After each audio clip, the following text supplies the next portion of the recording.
Somos los niños cuyos corazones ya latían a ritmo de tambor de turbas en el vientre de nuestra madre. Un sentimiento que en parte, solo en parte, la maldita pandemia nos ha privado de vivir con los nuestros, como siempre hemos hecho, como debe seguir siendo. Que no os quepa duda, es el intangible más valioso que tiene la Semana Santa de Cuenca. Una fe y unos valores que se heredan de padres a hijos, de madres a hijas. No ha habido consuelo, no había nada que llenase ese vacío inmenso en el alma de aquellos que entre el Domingo de Ramos y el de Resurrección solo vemos la vida a través del capuz. Ese algo indescriptible que nos recorre por dentro. Ese incontrolable estímulo nervioso cuando notamos el olor a cera o el peso del banzo en nuestro hombro. Y así seguirá siendo siempre que les recordemos. Es exactamente lo mismo que ha ocurrido con nuestra Semana de Pasión durante estos 2 años. La llama permanecerá encendida mientras haya alguien dispuesto a recordar. Nazarenos conquenses, no lo olvidéis jamás. La distancia nos acerca, el olvido nos condena.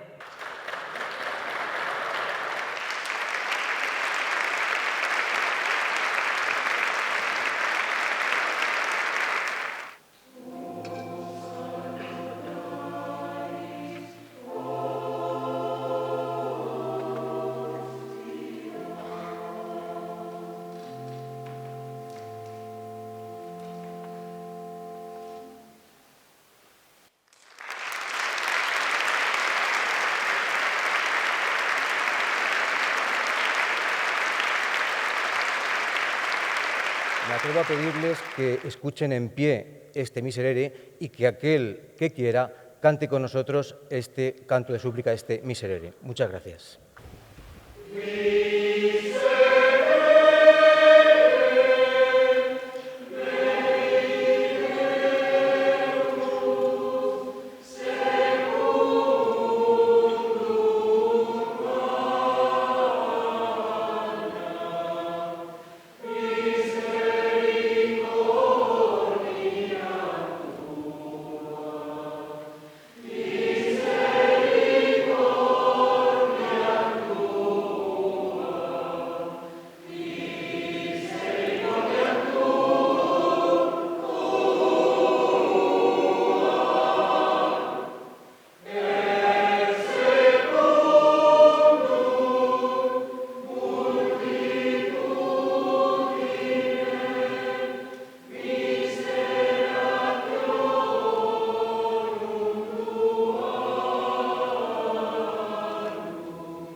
Este conspicuo pucelano es uno de los periodistas más veteranos y respetados de habla hispana de cuantos cubren la información en Roma, aportando durante décadas la última hora en el Vaticano. Antes de trabajar en Italia, lo hizo en Francia, como corresponsal en París. En el país vecino fue durante 2 años presidente de la Asociación de la Prensa Extranjera, como también lo fue después en el país bañado por el Mediterráneo. Compañero, algo tendrá el agua cuando la bendicen. El rostro de Antonio Pelayo se colaba a diario en nuestras televisiones. Algunos lo recordamos desde bien niños, cuando en casa se veía el telediario de Antena 3. Su calidez humana y un tono sosegado son sus principales cartas de presentación ante la Cámara. Por eso no me extraña que en una entrevista hace nada me reconociera que ser periodista es difundir buenas noticias o, cuando irremediablemente toca difundir las malas, meter, decía, una semillita de esperanza para que la gente no se deje doblegar por el miedo o por la angustia. Y más nos vale, Antonio, porque parece que los periodistas hemos hecho un curso intensivo de dar malas noticias en los 2 últimos años.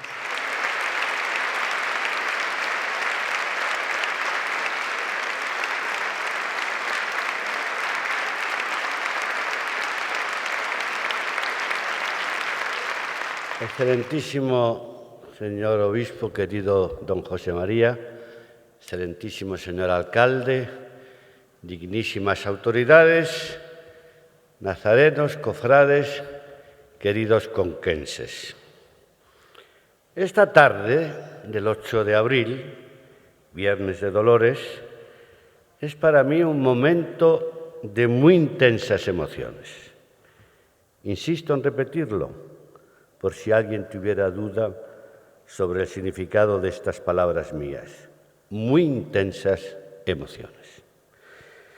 Han pasado casi 3 años, como ya han dicho, desde que con gran sorpresa por mi parte se me hizo el honor de ser propuesto como pregonero de la Semana Santa de Cuenca del año 2020.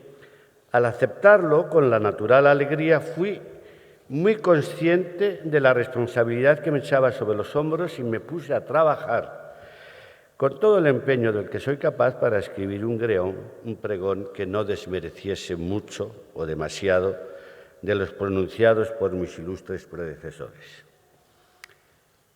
Pues mi alegría y mi sentido del deber se incrementaron en enero del 2020 al participar en la presentación del cartel y del pregonero, un acto que me permitió captar la intensidad con la que la ciudad de Cuenca, y no solo y no principalmente sus cofrades, viven la Semana Santa. Semanas después vino el jarro de agua fría, más bien diría el jarro de agua helada, porque la expansión de la pandemia obligaba a cancelar en todo el país los actos multitudinarios y, por lo tanto, las procesiones de la Semana Santa. Consternación es la palabra que define mejor lo que sentisteis, pudisteis sentir entonces y lo que yo percibí en mis conversaciones con la Junta de Cofradías. No solo se venía abajo el trabajo de un año entero, sino que por vez primera en muchas décadas, Cuenca, como otras ciudades españolas, se veía privada de su Semana Santa. Fueron días muy tristes y solo la fe sirvió de refugio y consuelo ante una noticia tan desalentadora.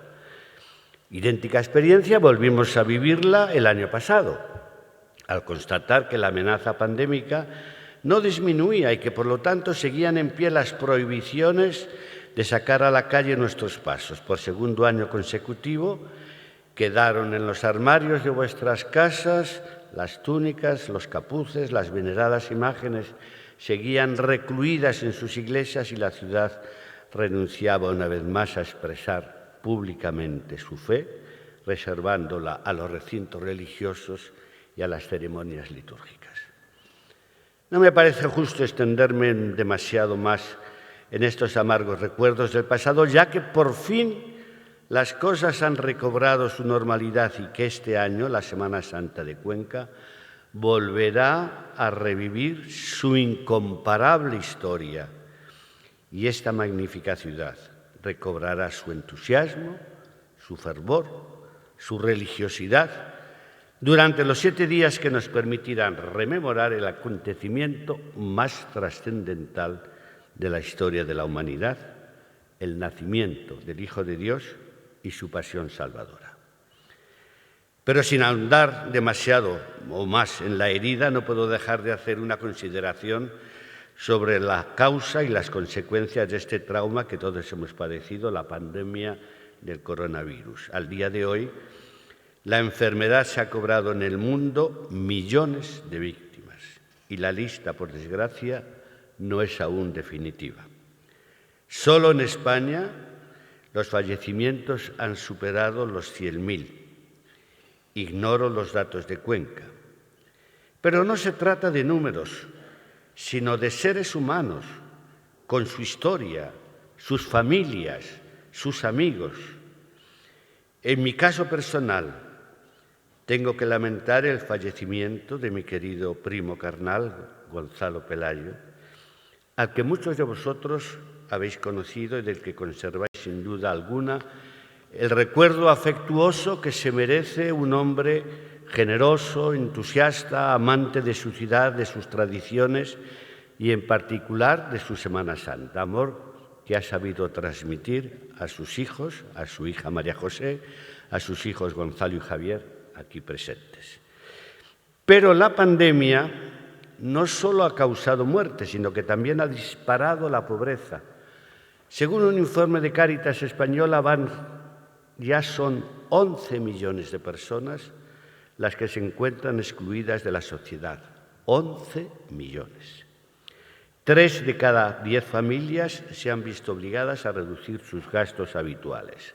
2 millones de núcleos familiares están sin empleo y ni esperan que les llegue en algún momento.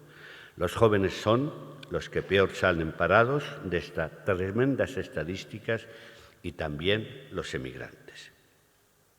Durante estos años la voz del Papa no ha dejado de hacerse oír para advertirnos que la peor solución al drama de la pandemia es recluirnos en la torre de marfil de nuestro egoísmo, entregarnos a un soliloquio de tristeza, melancolía, a paralizar nuestra solidaridad. Francisco nos ha dicho que de una crisis como la que estamos viviendo hoy, o se sale juntos o no se sale. No hay alternativa. Y me place volver a evocar ahora, como ya hice en mi anterior alocución conquense, el testimonio de una mujer cuya fama ha traspasado todas las fronteras, la cantante norteamericana Tina Turner. Desde la atalaya de sus 83 años y tras una vida muy atormentada ya desde su infancia, ha declarado que la adversidad ha sido el mayor regalo que me ha dado la vida.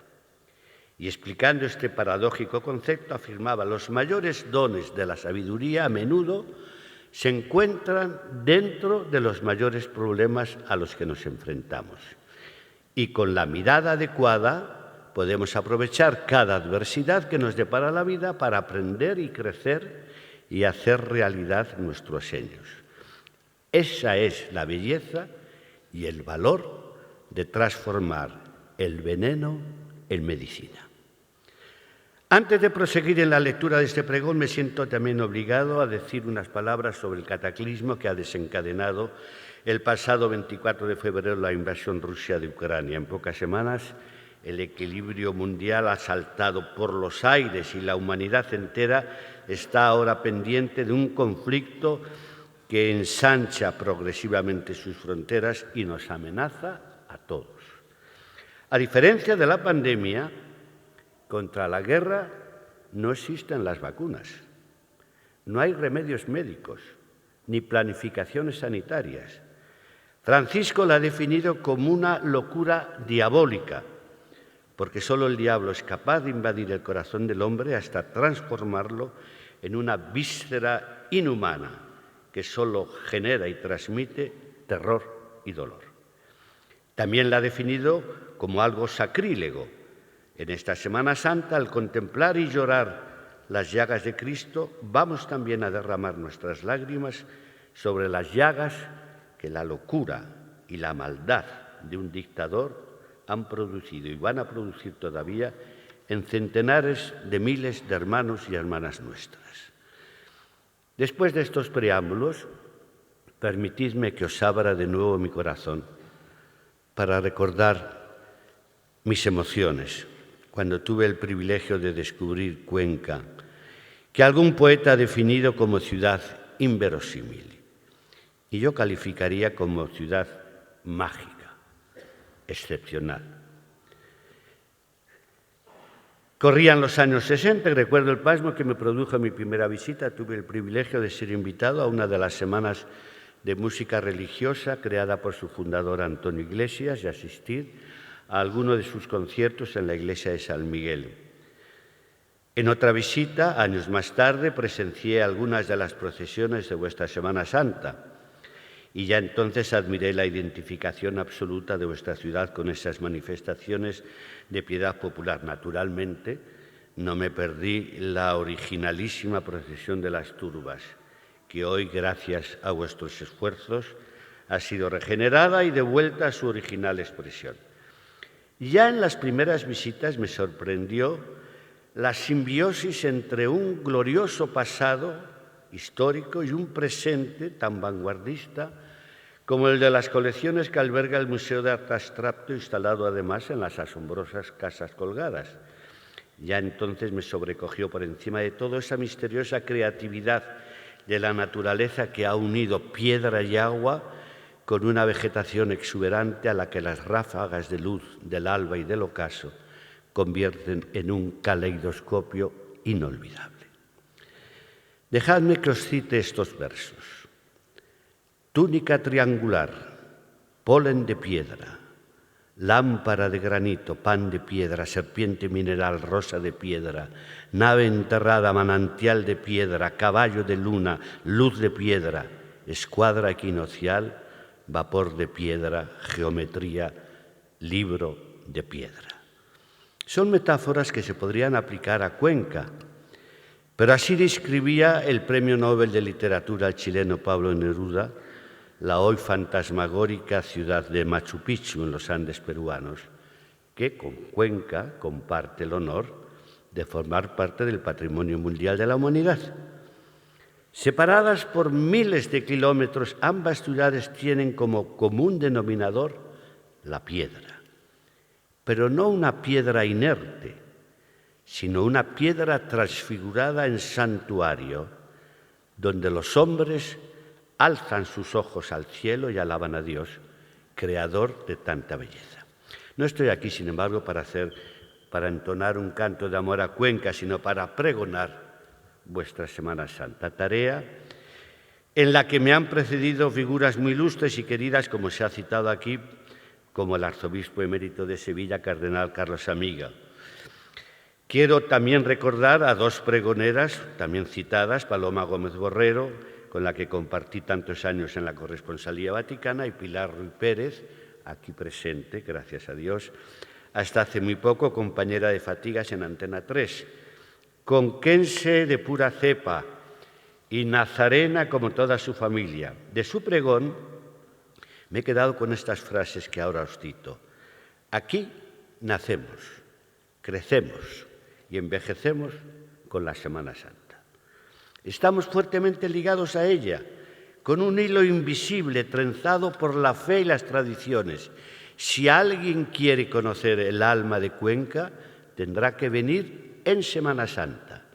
No se termina de conocer esta ciudad y sus gentes si no se conoce su Semana Santa.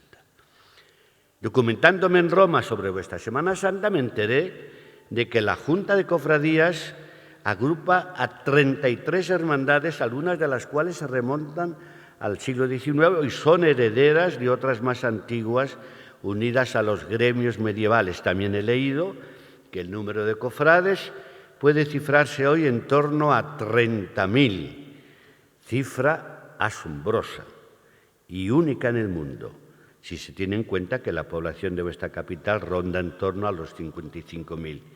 Eso quiere decir que más de la mitad de los conquenses tiene asociada su vida a una hermandad con nombres tan significativos como la Hermandad del Huerto y el Beso de Judas, de la Negación de Pedro, de Nuestra Señora de los Dolores, de las Santas Marías, de la Vera Cruz, cofradías que llaman familiarmente y cariñosamente a sus esculturas el Amarrao o San Juan el Guapo, cofradías que se caracterizan por su túnica y sus capuces de diferentes colores que se guardan en los armarios y que conservan la emoción de la primera vez que fueron utilizados en los años de infancia y juventud.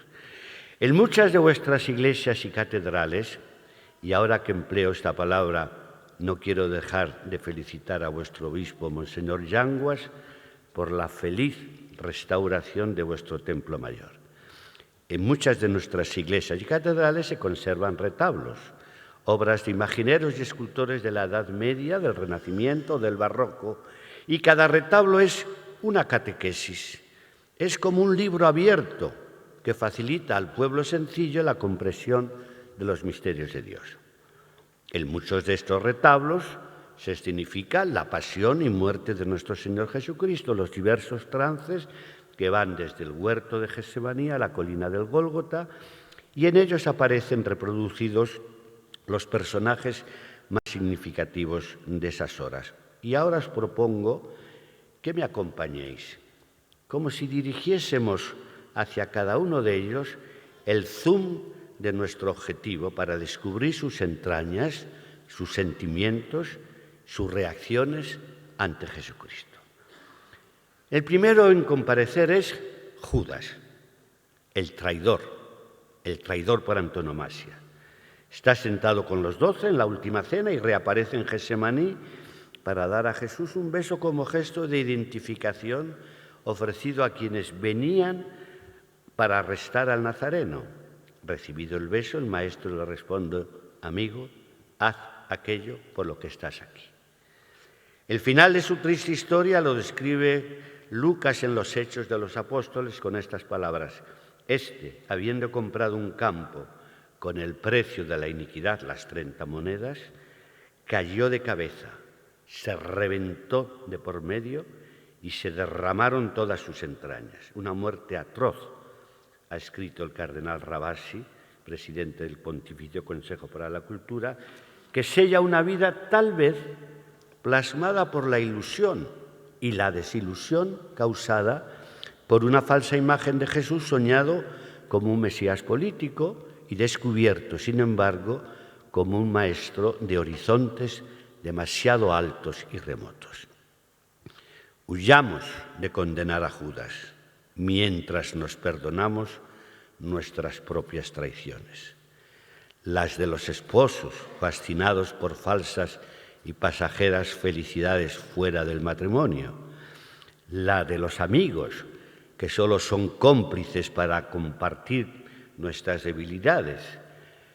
Las de los políticos que se llenan la boca con promesas que saben que no van a cumplir. La de los religiosos que abusan de los menores, disfrazando de cariño lo que no es más que patética lujuria. Otra figura emblemática es Poncio Pilatos. De él se han destacado dos cosas: su pregunta, ¿qué es la verdad?, y la escena en que se lava las manos proclamando ante la chusma azuzada por los escribas: soy inocente de la sangre de este justo. Un gesto que ha sido interpretado como expresión de quien no quiere implicarse, de quien se zafa de sus responsabilidades, de quien no quiere asumir los retos de la vida. Para muchos hay mucho de Pilatos en todos y cada uno de nosotros. Indecisión, cobardía, oportunismo. Rehuimos, por ejemplo, comprometernos en la batalla para detener la catástrofe climática, amparándonos en la falsa idea de que nada podemos hacer. No luchamos contra las desigualdades de nuestra sociedad. Nos deja indiferentes que mueran de hambre millones de niños mientras nosotros despilfarramos alimentos. La muerte de migrantes en el Mediterráneo y en el Atlántico es tan alejada a nosotros de nuestras preocupaciones como la propia geografía. Como el gobernador romano, también nosotros nos lavamos las manos. El tercer personaje es Pedro, la historia de cuya traición todos conocemos. Esta mañana visitaba la iglesia de San Pedro con esas magníficas esculturas de Marcos Pérez. Todos conocemos cuando una doncella le reconoce como seguidor del Galileo. Lucas escribe: el Señor, volviéndose, miró a Pedro, y Pedro se acordó de la palabra que el Señor le había dicho, y saliendo afuera lloró amargamente. Cedo la palabra a mi arzobispo, al cardenal Blázquez, para que comente este momento. No fue una mirada de venganza, sino de compasión. Jesús sabe lo que hay en el corazón de cada hombre, y por ello, ante la seguridad de que alardeaba a Pedro, Jesús le previno, y ahora, sin rencor, le reconviene. Los ojos de Pedro ya no son altaneros, sino humildes, y la mirada de Jesús comprende la fragilidad y perdona, ofreciendo nuevamente la amistad al discípulo que cobardamente terminaba de distanciarse del Maestro. Y Pedro sintió que sus ojos se llenaban de lágrimas. Lágrimas que también nosotros deberíamos derramar ante nuestras numerosas traiciones. ¿Cómo calificar de otra manera cuando negamos, no con palabras, sino con hechos, nuestra condición de cristianos? ¿Cómo nos autojustificamos al esconder ante los demás los compromisos de nuestra fe en la vida pública y privada? El Papa Francisco ha repetido que la humanidad de hoy ha perdido el don de las lágrimas, la capacidad de llorar, no por nuestros pecados, por esa globalización de la indiferencia que nos hace insensibles a las tragedias de nuestros hermanos y hermanas. No lloremos epidérmicamente, como ante una romántica serie televisiva o ante un triunfo deportivo de nuestros equipos. El nuestro debe ser un llanto profundo, acompañado de arrepentimiento y de una firme voluntad de no volver a las andadas. Jesús nos mira siempre con compasión y nos renueva siempre su amistad. Otro grupo que reclama nuestra atención es el de los sumos sacerdotes, los escribas y los ancianos del pueblo. Antes de desarrollar este tema, me permito recordar que el Vaticano II enseña que aunque las autoridades judías con sus seguidores reclamaron la muerte de Cristo, lo que se perpetuó en su pasión no puede ser imputado indistintamente a todos los judíos que entonces vivían ni a los judíos de hoy. Advertencia, pues, contra toda tentación de antisemitismo que levanta de nuevo su cabeza como una hidra en algunos sectores públicos. Los relatos evangélicos coinciden en mostrar cómo los dirigentes religiosos manipularon a la chusma para que pidieran la crucifixión de Jesús. No fue la primera y no será la última, por desgracia, que los líderes de algunas religiones las perviertan y las transformen en máquinas de guerra. Ciertas formas de terrorismo se basan en soflamas supuestamente religiosas. Muy recientemente, el patriarca de Moscú ha querido bendecir la invasión rusa de Ucrania como una guerra a la perversión del Occidente. Pero el Papa ha repetido hasta la saciedad que quien utiliza el nombre de Dios para justificar la guerra blasfema. Y con él lo han hecho algunos de los más importantes y autorizados portavoces de la religión musulmana. Os invito a volver de nuevo nuestra mirada hacia otros dos personajes, a Cristo rodeado de dos ladrones a los que la tradición ha dado el nombre de Dimas, el bueno, y Gestas, el malo. Imaginémonos la escena. Sobre la colina del Gólgota domina el macabro espectáculo de las tres cruces. En la del medio, Jesús, agonizante, pronuncia o grita sus 7 últimas palabras. Antes de ser crucificado, el Señor ha sido sometido a los más atroces y suplicios y humillaciones, como ha retratado con alguna evidente exageración el director australiano Mel Gibson en su película Pasión. Pero la brutalidad de la crucifixión es un hecho que no se puede discutir ni minusvalorar.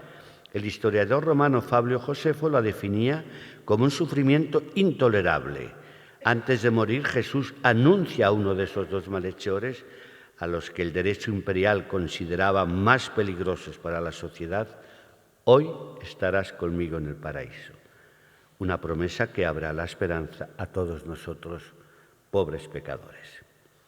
Con una de esas fórmulas apasionadas, San Pablo escribe en su carta a los Corintios: nosotros predicamos a un Cristo crucificado, escándalo para los judíos, necedad para los paganos, pero para los llamados, lo mismo judíos que griegos, un Cristo, fuerza y sabiduría de Dios.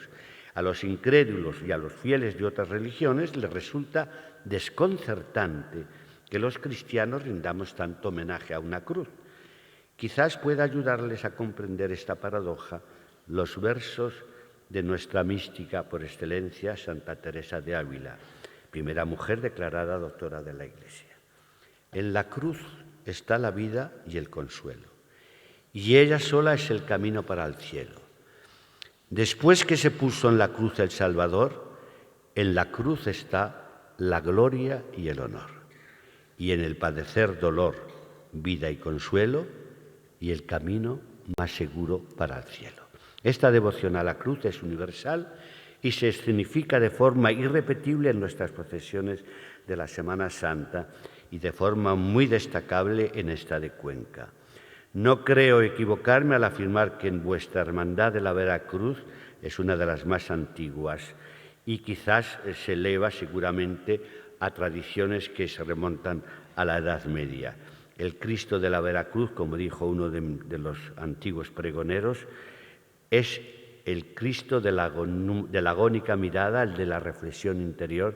El Cristo de la Veracruz mira al cielo. Hoy, en plena avalancha de relativismo y del escepticismo, muchos siguen preguntándose qué sentido puede tener adorar la cruz y en ella al crucificado. Quisiera por eso ayudaros a ahondar algo más en lo que podríamos llamar el escándalo de la cruz, o si lo preferís, el misterio de la cruz, que se ha convertido en el símbolo fundamental de la cristiandad de todos los siglos. Cuando se repite el dicho medieval, per crucem ad lucem, por la cruz a la luz, se anuncia una verdad teológica de primer orden, porque fue el sacrificio de Cristo en el Calvario la expiación que Dios pedía para reconciliarse con el mundo del pecado y del mal. La cruz y la Pascua están íntimamente ligadas, o si queremos otra expresión, podemos repetir: la cruz es la escala que nos hace subir al cielo. La formulaba a la perfección Santa Edith Stein, la intelectual judía convertida al cristianismo que se hizo carmelita y murió en el campo de concentración de Auschwitz.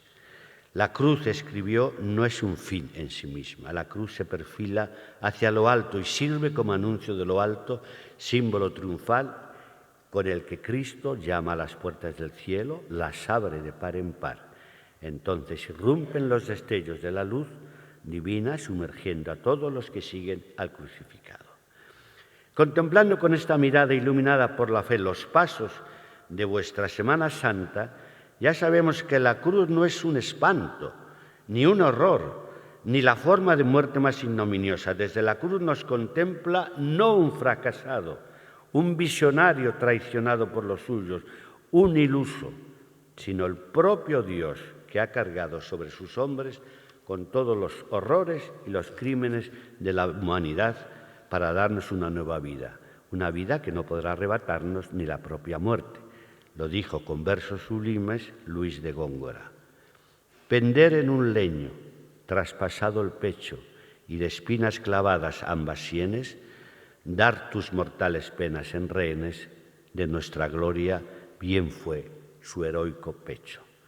Esta expresión, este pregón, quedaría incompleto si no dedicara su última parte, ya estoy concluyendo, a María, la Madre de Dios. Ella estaba, como hemos oído cantar, estaba de pie, así hay que traducir esta palabra latina, junto a la cruz, asistiendo a la agonía de su amado Hijo, sufriendo hasta el delirio por no poder librarle de la muerte herida en su corazón, por esa espada que le había profetizado el anciano Simeón, durante la presentación del niño Jesús en el templo de Jerusalén. Stabat Mater Dolorosa, Justa Crucem Lacrimosa, estaba de pie la Madre Dolorosa llorando junto a la cruz. Es el primer verso de una secuencia medieval atribuida a Jacopone di Todi y musicalmente interpretada por numerosos compositores. Hemos oído a uno de ellos, entre ellos el genial Giovanni Battista Pergolesi. El dolor de la Virgen en esas terribles horas en que ve a su hijo escarnecido, escupido, torturado, es casi imposible de transcribir. Lo intentó el gran poeta palentino Diego Gómez Manrique de Lara con estos 4 versos. Entre tus penas extrañas y dolores tan crudos, 7 cuchillos agudos traspasaron tus entrañas. Los imagineros de todos los tiempos han hincado en su pecho 7 puñales. La piedad, la religiosidad popular, ha rendido siempre un culto muy especial a estas vírgenes, llámense de las angustias, de la amargura, de la soledad o de los dolores, viernes de dolores. Son las imágenes que vais a ver desfilar dentro de unos días por las calles de vuestra ciudad. A esa Madre dolorosa que acompaña a su Hijo crucificado vais sin duda a dirigir vuestros ojos, ojalá empañados de lágrimas. Sí, ella conoce muy bien nuestros sufrimientos. El de esas madres angustiadas por el incierto porvenir que nuestra egoísta e injusta sociedad reserva a sus hijos. El de esos padres que se han quedado sin trabajo o saben que su salario precario o cada vez más mezquino no les va a permitir llegar a fin de mes. El de tantos jóvenes desquiciados en la búsqueda de una felicidad artificial a base de drogas, canutos, botellones, el de muchos ancianos solitarios ya abandonados y el de enfermos o discapacitados. Os exhorto a que vuestra mirada se dirija a ella y con las palabras de la salve le pidáis que vuelva a nosotros esos tus ojos misericordiosos, porque ella, como Madre de amor, derramará su bálsamo sobre nuestros dolores físicos o espirituales. Queridos cofrades, queridos y amados vecinos de Cuenca, me dirijo a todos y a cada uno de vosotros y os hago este solemne llamamiento. No os dejéis arrebatar el tesoro de vuestra Semana Santa. Que nadie se atreva a manipularla. Que nadie caiga en la tentación de convertirla en una mera atracción turística. Salvadla del escaparate de vanidades y superficialidad que caracteriza a nuestra sociedad moderna. Os lo pido de todo corazón. Es un tesoro que está en vuestras manos, una herencia preciosa de vuestros antepasados que tenéis que transmitir íntegra y sin fisuras a las generaciones venideras, a vuestros nietos, a vuestros hijos. Gracias por vuestra atención. Gracias por el cariño con que me habéis acogido, que nunca podré agradecer, y si me lo permitís, consideradme un hijo adoptivo de Cuenca, de esta maravillosa ciudad, y un hermano de todos vosotros. Gracias.